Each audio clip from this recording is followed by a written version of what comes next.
Minister దృష్టికి తీసుకెళ్తాం కదా, వాళ్ళ కూర్చొని పెట్టి మాట్లాడాలి ఆ విషయాలు. వైఖరి మాత్రం వాళ్ళ తాడేపల్లి చూస్తే ఇంత ఇంపార్టెంట్ వేళ నుంచి ప్రాతినిధ్యం లేదు. ఆయనేమో ఎంత కష్టపడ్డారని అంతమే తప్ప మంత్రులేండి ఎవరు వచ్చినా సీఎం గారు అందరూ చాలా కష్టపడ్డారు. సరే 100% అలా కాదు సార్, 100% బాబ్జీ గారికి అన్యాయం జరిగింది.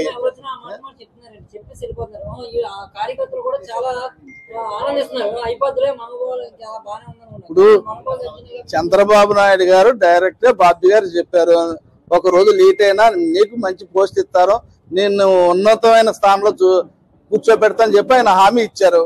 హామీ మేరకు కొంత లేట్ అవుద్ది, కానీ ఆయన ఇచ్చిన హామీ ఎలాగే నెరవేరుతుంది. ఆయన మంచి పదవి కూడా, పదవులు ఎమ్మెల్సీ అవ్వచ్చు, కార్పొరేట్ చైర్మన్ అవ్వచ్చు, మంచి పదవులు ఆయనకి కూర్చోవడం జరుగుతుంది. మేము కూడా వెళ్తాం, మొత్తం టీం అంతా దగ్గరుండి తీసుకెళ్తాం, చంద్రబాబు గారి దగ్గరికి మాట్లాడుతాం.